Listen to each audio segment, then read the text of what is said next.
so let's go ahead and take a look at number 19. Hopefully you've copied it down. All right. Now, if you recall earlier in the year, we talked about factor by grouping a bit. So we didn't spend a lot of time on it.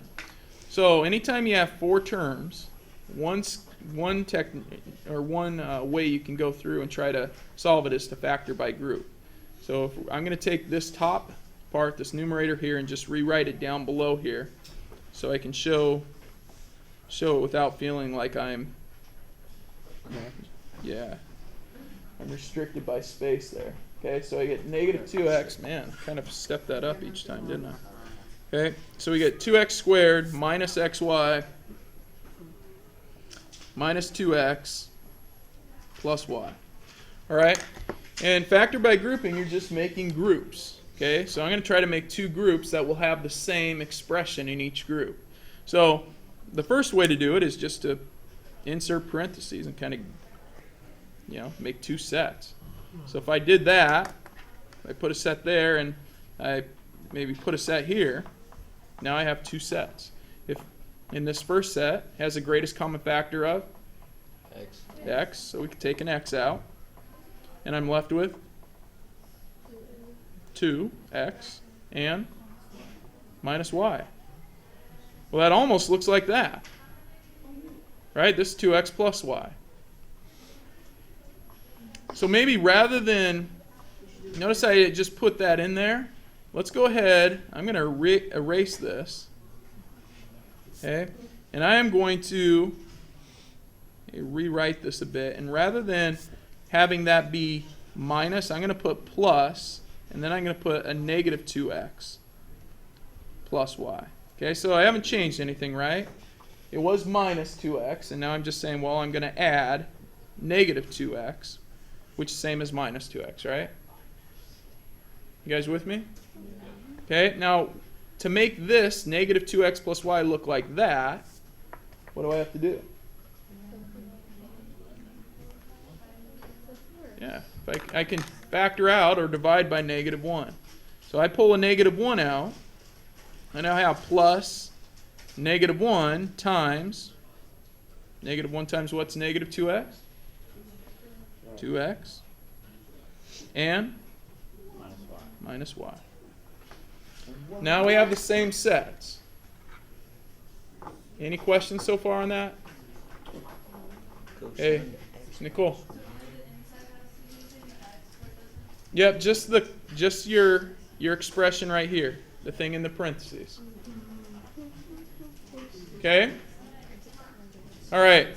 Hey, what is both this and this have in common?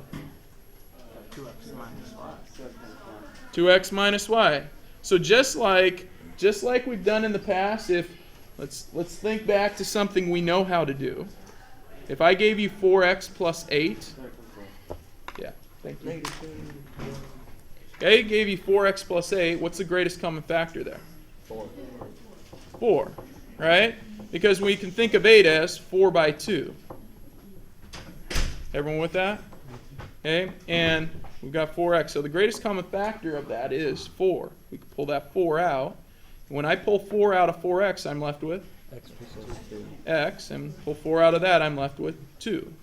So my greatest common factor, the piece that I pull out, goes out in front. So same thing here. The piece that I'm pulling out, the thing they have in common, I'm going to put out here. It just happens to be 2x minus y, which looks quite a bit different than 4. All right? Just looks weird. But when I divide by 2x minus y, I'm left with just x here. And when I divide by 2x minus y here, I'm left with negative 1. Okay? I have now factored that. Okay? So 2x squared minus xy plus negative 2x plus y factors to 2x minus y times x minus 1. Okay?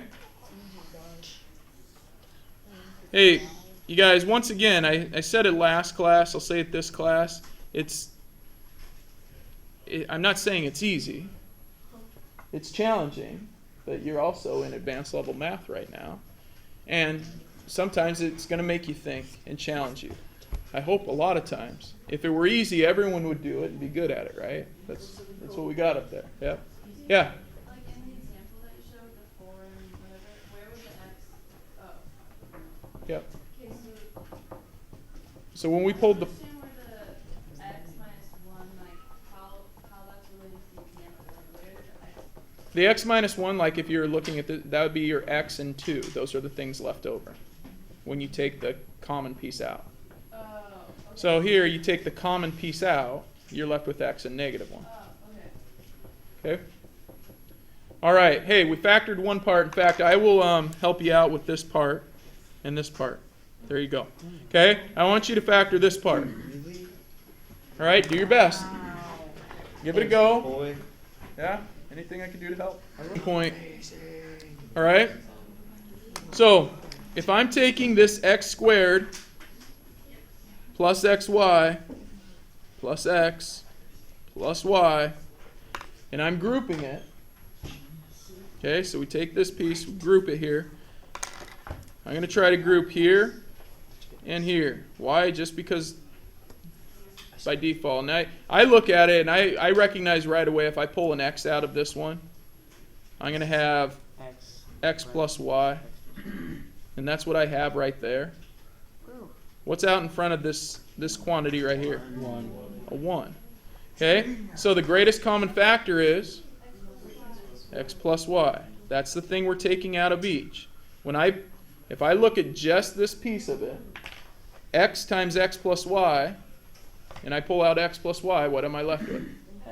X. And when I look at this piece back here, 1 times x plus y, and I take out x plus y, I'm left with 1. the 1. So you have to recognize that 1's hanging out there. It's not just times x. So we have that.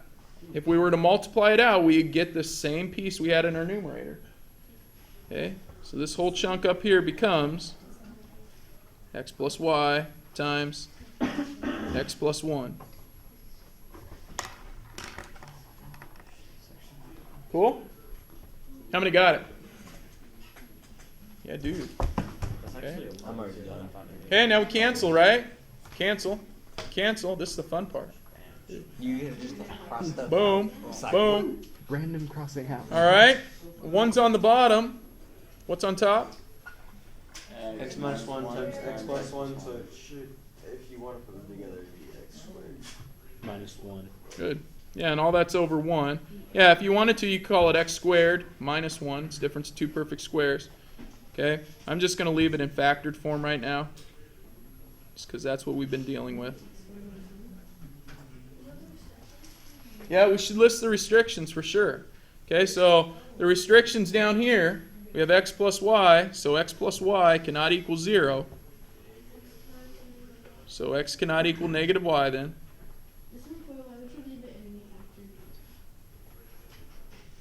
Why? Because I'm not multiplying it out. I'm letting you guys leave it in factored form. Sometimes you're going to have to change it, and probably in the long run you're going to have to multiply it out. But I'm not really concerned that you can do binomials times binomials right now. I'm more concerned that you can come up with a solution. Okay.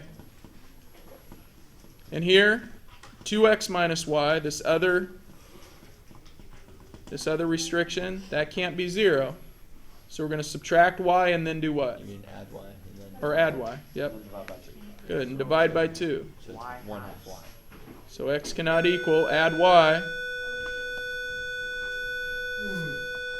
Add y and divide by 2. So x cannot equal y over 2. So our restrictions, x cannot equal -y and y over 2. And then there's plus 1 minus 1. And what?